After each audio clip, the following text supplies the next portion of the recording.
नमस्कार, सिटी हलचल this week में आप सभी का स्वागत है।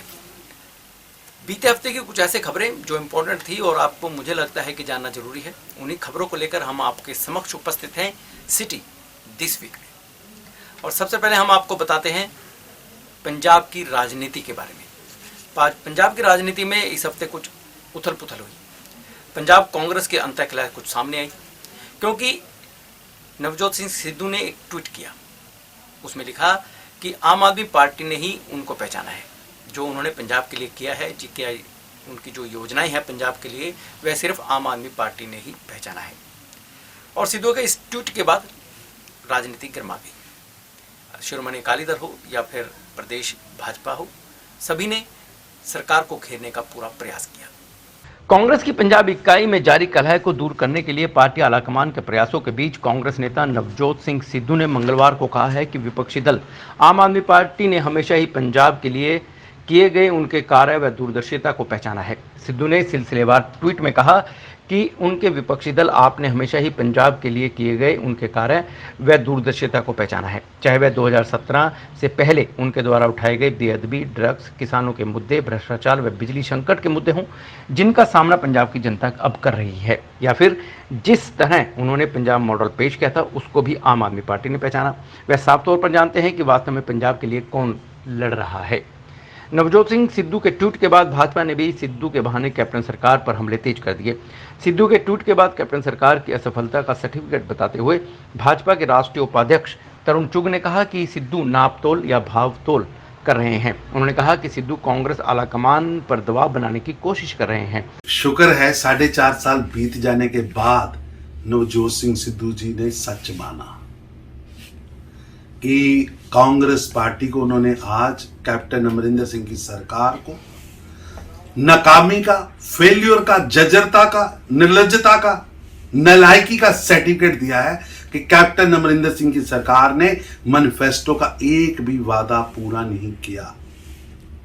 और ये हम नहीं कह रहे, हम तो काफी समय से कह रहे थे, पंजाब की जनता तो काफी समय से कह रही थी। अब कांग्रेस के सीनियर लीडर्स, उनके स्टार प्रचारक भी अपनी ही सरकार की नाकामी का सर्टिफिकेट जारी कर रहे हैं। इससे स्पष्ट होता है कि कैप्टन अमरिंदर सिंह की सरकार सभी फ्रंट्स पर फेल है। और दूसरी चीज स्पष्ट होती है, वादे तो पूरे हुए नहीं। मैनिफेस्टो में 90,000 करोड़ के किसानी कर्जे को तो सिद्धू साहब पूरा नहीं करवा पाए। नवजोत सिंह सिद्धू, पंजाब की जनता पूछती 4.5 साल आप सत्ता में रहे, उस नाकाम सरकार की गोद में खेलते रहे, मंत्री रहे, उस नाकाम सरकार का सत्ता सुख भोगा, लेकिन पंजाब के लिए किया कुछ नहीं। अब आप ये नापतोल कर रहे हैं कि भावतोल कर रहे हैं, पार्टी पे प्रेशर बना रहे हैं कि जाने की तैयारी कर रहे हैं। लेकिन ये बात तय है कि नवजोत सिंह सिद्धू एक एक्सपायर्ड इंजेक्शन है। ना पंजाब की कैप्टन अमरिंदर सिंह की सरकार के साथ खड़े होकर उन्होंने पंजाब के लिए कुछ किया है, ना कैप्टन अमरिंदर सिंह की सरकार ने पंजाब के लिए। वहीं सिद्धू द्वारा आम आदमी पार्टी के लिए दिखाए गए प्यार पर शिरोमणि अकाली दल ने मोर्चा खोल दिया है। अकाली नेता चरणजीत सिंह बराड़ ने बताया कि सिद्धू पार्टी बदलने का प्रयास कर रहे हैं। देखो, एक गल है कि नवजोत सिंह सिद्धू साहब ਉਸੇ ਬੇੜੀ ਦੇ ਵਿੱਚ ਉਸੇ ਬੇੜੀ ਦੇ ਮਲਾਹ ਬਣ ਕੇ ਰਹੇ ਹੈ ਜਿਹੜੀ ਬੇੜੀ ਕੈਪਟਨ ਅਮਰਿੰਦਰ ਸਿੰਘ ਤੇ ਉਹਦੇ ਸਾਰੇ ਸਾਥੀਆਂ ਨੇ ਪੰਜਾਬ ਨੂੰ ਡੋਬਣ ਵਾਲੀ ਕੀਤੀ ਹੋਈ ਹੈ। ਔਰ ਅੱਜ ਜੇ ਬੇੜੀ ਡੁੱਬ ਰਹੀ ਹੈ ਤੇ ਉਹਦੇ ਚੋਂ ਛਾਲ ਮਾਰ ਕੇ ਜਿਹੜਾ ਹੈਗਾ ਉਹ ਖੱਬੇ ਸੱਜੇ ਭੱਜਣ ਦੀ ਕੋਸ਼ਿਸ਼ ਹੈ। ਕਦੇ ਕਿਸੇ ਪਾਰਟੀ ਦਾ ਨਾਮ ਲੈ ਕੇ ਕੋਸ਼ਿਸ਼ ਕਰਦੇ ਆ, ਪਰ ਮੈਨੂੰ ਲੱਗਦਾ ਕਿ ਜਿਵੇਂ ਜਿਵੇਂ ਉਹ ਹਰ ਰੋਜ਼ ਕੱਪੜੇ ਬਦਲਦੀ ਤੇ ਐ ਪਾਰਟੀ ਬਦਲੇ ਆ। ਭਾਜਪਾ ਛੱਡੀ ਤੇ ਕਾਂਗਰਸ ਚਲੇ ਗਏ, ਕਾਂਗਰਸ ਤੋਂ ਪਹਿਲਾਂ ਆਮ ਆਦਮੀ ਪਾਰਟੀ ਦੇ ਘਰੇ ਗਏ ਸੀ। ਔਰ ਅੱਜ ਕਾਂਗਰਸ ਛੱਡ ਕੇ ਵੀ ਜਿਹੜਾ ਉਹਨਾਂ ਦਾ ਟਵੀਟ ਹੈ ਇਹ ਉਹ ਬੋਲਦਾ ਜਿਵੇਂ ਕਿ ਆਮ ਆਦਮੀ ਪਾਰਟੀ ਤੇ ਉਹਨਾਂ ਦੀ ਆਪਸ 'ਚ ਕੋਈ ਸਿਆਸੀ ਭਿਆਲੀ ਚੱਲ ਰਹੀ ਹੋਵੇ ਜਿਹੜੀ ਕਿ ਆਉਣ ਵਾਲੇ ਸਮੇਂ 'ਚ ਬਾਹਰ ਆ ਸਕਦੀ ਹੈ। ਔਰ ਮੈਂ ਸਮਝਦਾ ਕਿ ਜਿਹੜੇ ਤੁਸੀਂ ਮੁੱਦੇ ਠਾ ਕੇ ਜਿਹੜੀਆਂ ਗੱਲਾਂ ਕਰਕੇ ਤੁਸੀਂ ਲੋਕਾਂ ਤੋਂ ਵੋਟਾਂ ਬਟੋਰੀਆਂ ਸੀ, ਅੱਜ ਉਹਦਾ ਕੀ ਜਵਾਬ ਦਿਓਗੇ ਸਿੱਧੂ ਸਾਹਿਬ? 2.5 ਸਾਲ ਤੁਸੀਂ ਮੰਤਰੀ ਵੀ ਰਹੇ, ਹਰ ਕੈਬਨਿਟ ਦੇ ਵਿੱਚ ਮੁੱਦੇ ਆਉਂਦੇ ਰਹੇ, ਕਿਹੜਾ ਮੁੱਦਾ ਤੁਸੀਂ ਚੁੱਕਿਆ ਕਿਹੜਾ ਨਹੀਂ ਚੁੱਕਿਆ? ਅੱਜ ਤੁਹਾਨੂੰ ਬਾਹਰ ਆਉਣ ਤੇ ਬੇਅਦਬੀ ਵੀ ਯਾਦ ਹੈ, ਤੁਹਾਨੂੰ ਨਸ਼ਾ ਵੀ ਯਾਦ ਹੈ, ਤੁਹਾਨੂੰ ਜਿਹੜੇ ਬਾਕੀ ਦੀਆਂ ਗੱਲਾਂ ਵੀ ਯਾਦ ਹੈ, ਤੇ ਤੁਹਾਨੂੰ 2.5 ਸਾਲ ਹਰ ਕੈਬਨਿਟ ਦੇ ਵਿੱਚ ਬਾਹਰ ਨਿਕਲ ਕੇ ਤੁਸੀਂ ਮੁੱਦੇ ਕਿਉਂ ਨਹੀਂ ਦੱਸੇ ਇਹ ਕਿ ਆਪਾਂ ਪਹਿਲੀ ਕੈਬਨਿਟ 'ਚ ਆਹ ਕੰਮ ਕਰਨਾ ਸੀ, ਪਹਿਲੀ ਸਾਲ ਹੀ ਆਪਾਂ ਆਹ ਕੰਮ ਕਰਨਾ ਸੀ। ਇਸ ਕਰਕੇ ਨਵਜੋਤ ਸਿੰਘ ਸਿੱਧੂ ਸਿਰਫ ਤੇ ਸਿਰਫ ਠੋਕੋ ਤਾੜੀ ਦੀ ਰਾਜਨੀਤੀ ਕਰਨਾ ਚਾਹੁੰਦੇ ਆ, ਜਿਹਨੂੰ ਲੋਕ ਪਸੰਦ ਨਹੀਂ ਕਰਦੇ। ਲੋਕ ਵਾਸਤਵਿਕਤਾ ਦੇ ਵਿੱਚ ਸ਼੍ਰੋਮਣੀ ਅਕਾਲੀ ਦਲ ਨੇ ਜਿਵੇਂ ਕੰਮ ਕੀਤੇ ਆ ਉਹੋ ਜੀ ਲੀਡरशिप पालते हैं। पंजाब की राजनीति के बाद अब हम आपको बताते हैं चंडीगढ़ की वार रूम बैठक के बारे में। बैठक हुई और अध्यक्षता की चंडीगढ़ के प्रशासक वीपी सिंह बदनौर ने। लेकिन इस बैठक में बहुत ही अहम फैसले होने थे, जो हुए भी और उम्मीद भी ऐसी ही लगाई जा रही थी। सबसे अहम फैसला यह रहा कि चंडीगढ़ के स्कूल 19 जुलाई से खोलने की बात कही गई है। यानी कि जो स्कूल हैं 9वीं से लेकर के 12वीं तक की कक्षाएं 19 जुलाई से खुल जाएंगी, बच्चे स्कूल जा सकेंगे। और जो बच्चे ऑनलाइन पढ़ना चाहते हैं वह ऑनलाइन पढ़ सकते हैं, जो ऑफलाइन पढ़ना चाहते हैं वह ऑफलाइन पढ़ सकते हैं। लेकिन इस दौरान कोरोना प्रोटोकॉल की पूरी पालना करनी होगी। इसके साथ साथ कई अहम फैसले भी इस हफ्ते इस वार रूम बैठक में लिए गए। चंडीगढ़ में 19 जुलाई से स्कूल और कोचिंग संस्थान आंशिक रूप से फिर से खुलेंगे। चंडीगढ़ प्रशासन ने मंगलवार को अपने नवीनतम आदेश में यह कहा है कि मार्च में महामारी की दूसरी लहर के दौरान लगाए गए प्रतिबंधों को कम करना जारी रखा जाएगा। आदेश में कहा गया है कि चंडीगढ़ में स्कूल 19 जुलाई से खुलेंगे।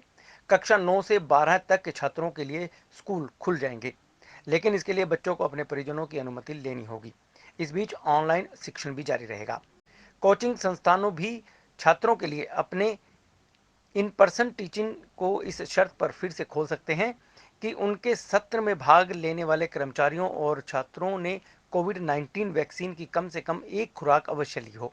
इसके अतिरिक्त कोविड प्रोटोकॉल की सख्ती से पालना की जाएगी, आदेश में कहा गया है।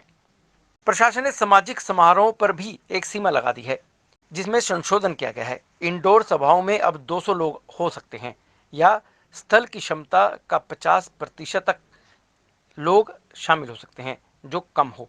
अर्थात यदि किसी बैंक्वेट हॉल की क्षमता 100 लोगों की है तो वहां पर 50 लोग अपनी उपस्थिति दर्ज करवा सकते हैं।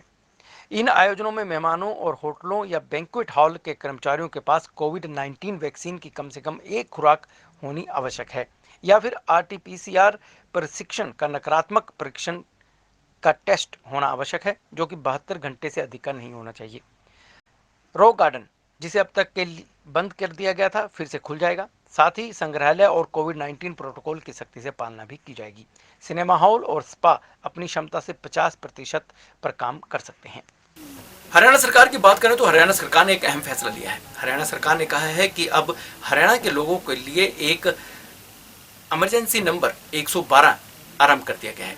इस नंबर के तहत अब हरियाणा के लोग 100 नंबर 12 डायल करेंगे, यानी कि 112 नंबर डायल करेंगे और एम्बुलेंस, पुलिस या फिर फायर ब्रिगेड की सर्विस उन्हें उपलब्ध हो जाएगी। हरियाणा सरकार ने एक अनोखी पहल करते हुए राज्य में पुलिस, फायर और एम्बुलेंस सेवा से जुड़ी आपातकालीन सेवाओं के लिए एक संयुक्त नंबर 112 की शुरुआत की है। मुख्यमंत्री मनोहर लाल खट्टर ने इसकी शुरुआत पंचकुला के सेक्टर 3 स्थित डायल 112 के कंट्रोल रूम से की। मुख्यमंत्री ने हरी झंडी दिखाकर 601 इमरजेंसी रिस्पांस व्हीकल गाड़ियों को विभिन्न जिलों के लिए रवाना भी किया। इस अवसर पर हरियाणा के गृह व स्वास्थ्य मंत्री अनिल विज, विधानसभा अध्यक्ष विकास चंद्र गुप्ता, मुख्य सचिव विजय वर्धन सहित अन्य अधिकारी और मंत्रीगण भी मौजूद थे। मुख्यमंत्री ने कोरोना काल के दौरान सेवा सुरक्षा करते हुए 49 शहीद पुलिसकर्मियों को नमन किया और उनसे संबंधित पुस्तक का विमोचन भी किया। मुख्यमंत्री मनोहर लाल खट्टर ने सेक्टर 3 पंचकुला में स्थित डायल 112 के कंट्रोल रूम से emergency response and support system के तहत आपातकालीन नंबर की शुरुआत की है। मुख्यमंत्री ने मोबाइल डाटा टर्मिनल और अन्य आपातकालीन संबंधित उपकरणों से लैस 601 गाड़ियों को हरी झंडी दिखाकर रवाना भी किया। Police is always known a face of the government. Government का चेहरा अगर कोई कहते हैं तो वो पुलिस ही होती है। पुलिस का जिस प्रकार का व्यवहार रहेगा, गवर्नमेंट का व्यवहार वैसा माना जाएगा। पुलिस की जिस प्रकार की प्रणाली रहेगी, वैसी प्रणाली सरकार की प्रणाली मानी जाएगी।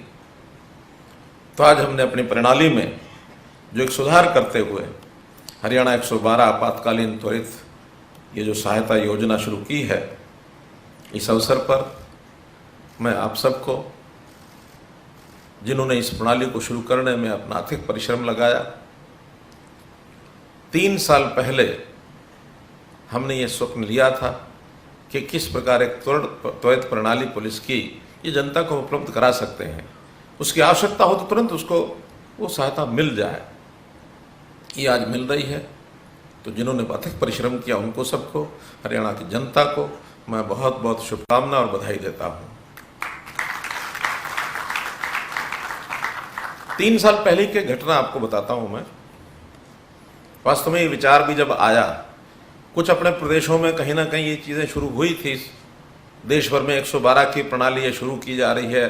ये हमारे MHA ने इसके कार्यक्रम एक योजना बनाई थी। लेकिन हमें जो इसकी गति देने के लिए जो एक प्रेरणा मिली, मुझे इजराइल जाने का अवसर मिला।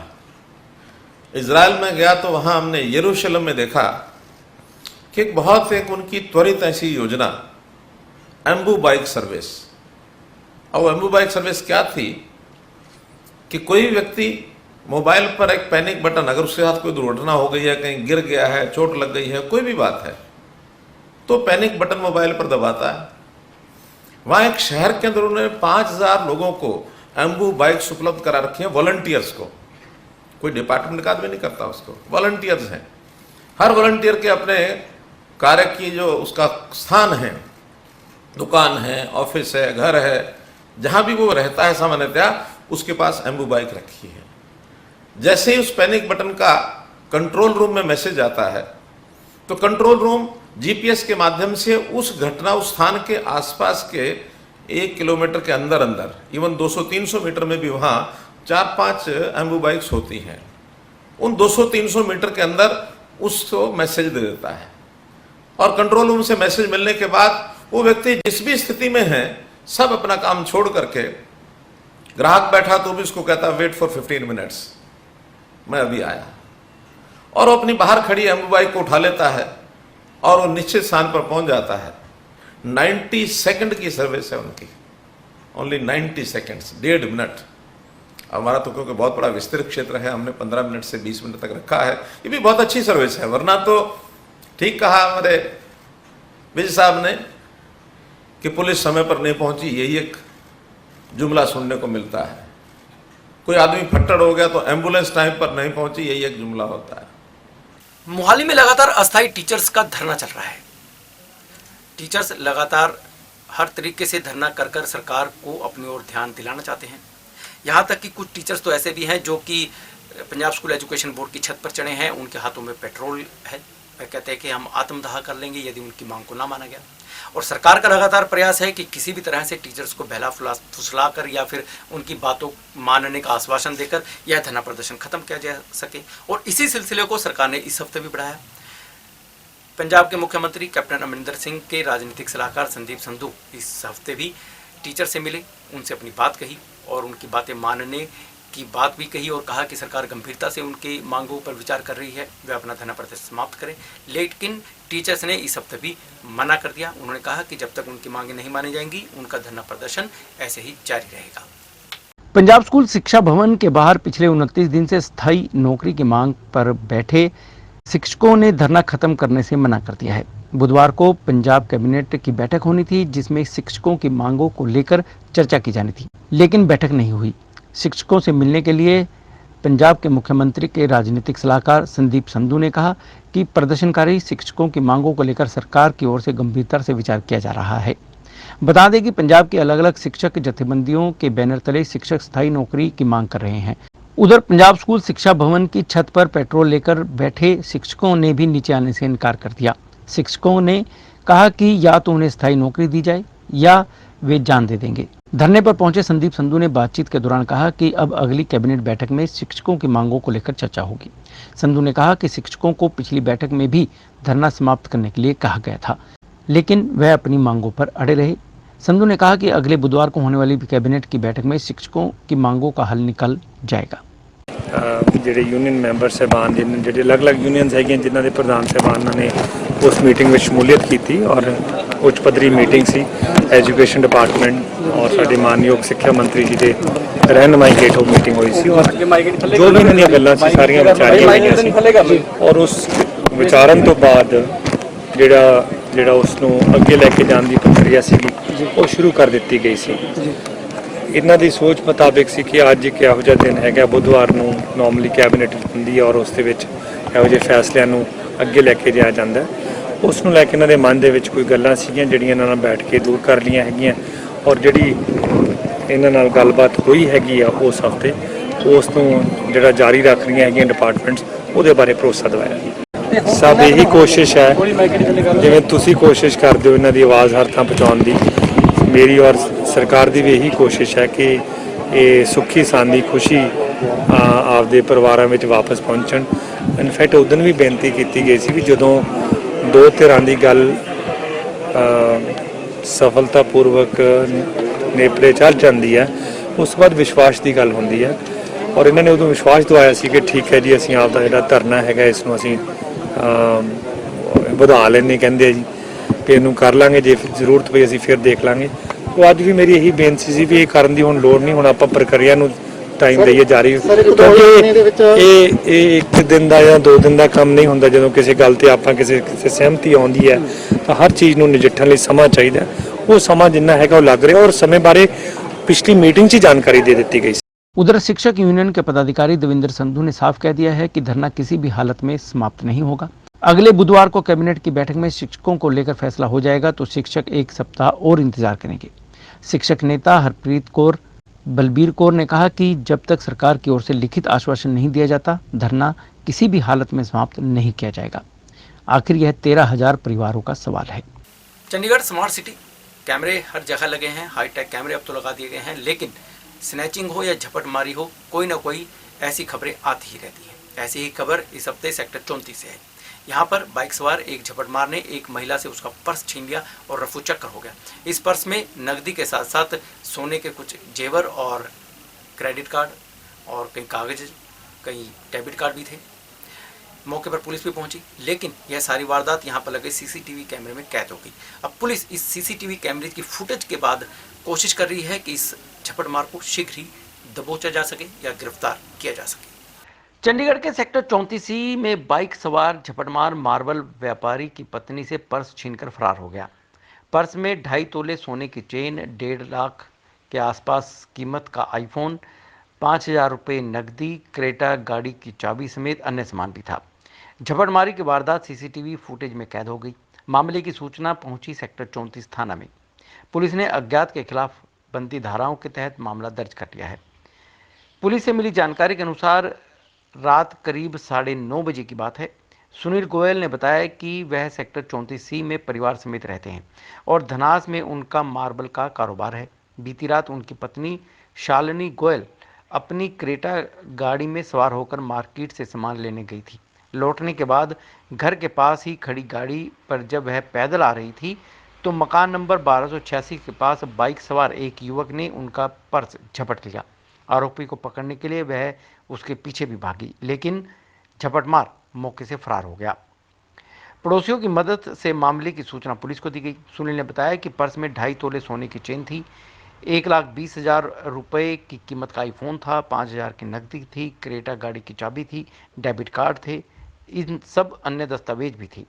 पुलिस ने शिकायत के आधार पर मामला दर्ज कर छानबीन शुरू कर दी है।